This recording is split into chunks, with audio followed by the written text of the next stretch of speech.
Hi, I'm Wayne Santos, Senior Content Editor with Comics and Gaming Magazine, and I'm here with Maxime Beland, the Creative Director for Splinter Cell Blacklist.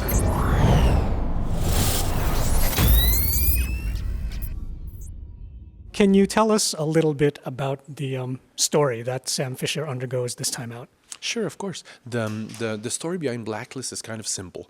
I was talking with our lead writer actually more than a year ago now, and he told me something that really marked me. He told me that the United States had American soldiers in more than 2/3 of the countries in the world. So guys with guns in boots, like in 2/3. And I was like, wow, that's crazy. Like we have to do something with that.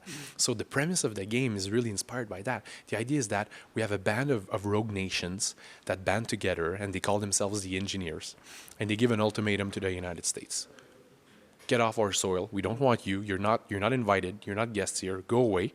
And if you don't, we're going to do this series of escalating attacks until you go away. So that's what the Blacklist is. It's a series of escalating attacks on U.S. soil, on U.S. interests. They're all named. They're attacking American values, but you don't really know what they're going to be exactly. And they all have a timer. They're all happening, every week, 7 days between each of them.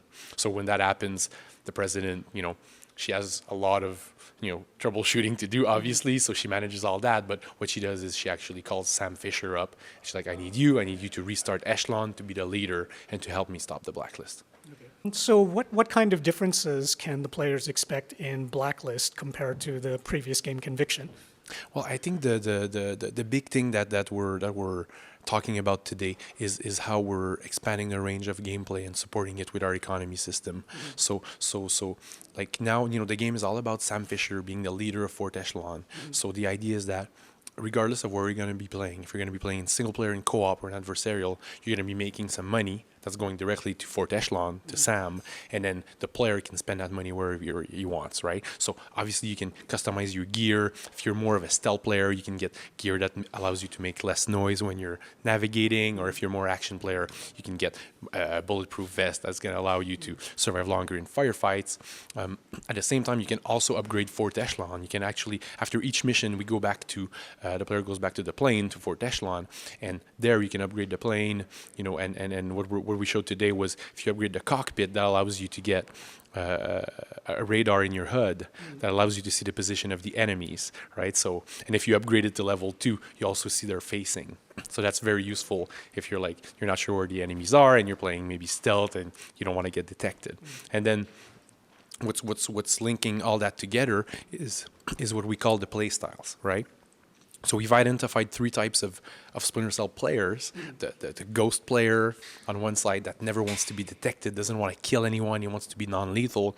On the other side, there's the action player, the assault guy, that just wants to put a breaching charge on a door, blow it up, maybe a bit more like a Rainbow Six player.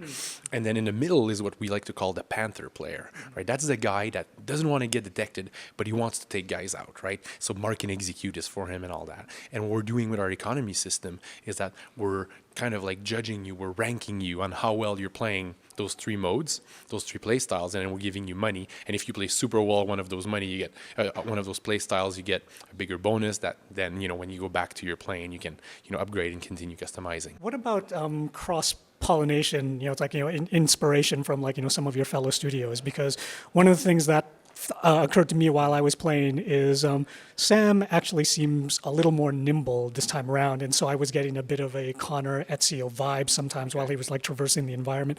It's like how much of what was going on, for example, in Assassin's Creed, were you guys seeing and saying, it's like maybe Sam should be able to do that stuff?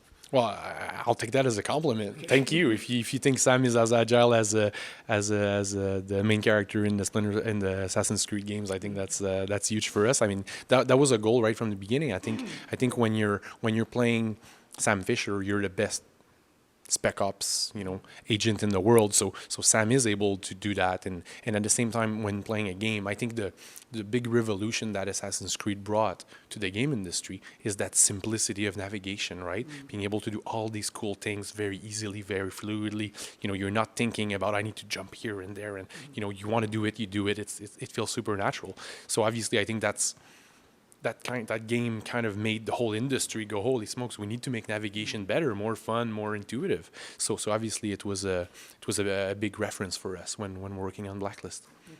Yeah, speaking of fluid, I noticed that during the presentation, you guys also mentioned something along the lines of fluid combat. What was it called again? Killing in motion, or something to that effect. Yeah, tell us a little bit about that. Sure. Well, I mean, that came from kind of a frustration that I had from Conviction, where Sam felt a lot like he was stop and go. So he would be very fast, very agile, but every time we would mark and execute, or every time Sam would do a hand-to-hand takedown, a hand-to-hand kill, Sam would stop. And that was, is the technology, is the time we were able to put on a game, but, we would have to stop Sam, do the kill, and then continue. So that felt very stop and go. So on Blacklist, our idea was to try to make that, always in movement, always fluid. So obviously you're in control. If you don't want, if you want Sam to stop, you release your thumb from the thumbstick. But if you want to continue, the animators and the programmers work really hard to allow you to keep your momentum. Same thing with mark and execute. If you're keeping your direction, Sam continues to navigate as he's taking out targets. So it's cool because it's making Sam, feel more fluid. It's making you feel more badass. So it's always a good feeling. And that was Maxime Béland for Ubisoft Toronto. See you later, gamers.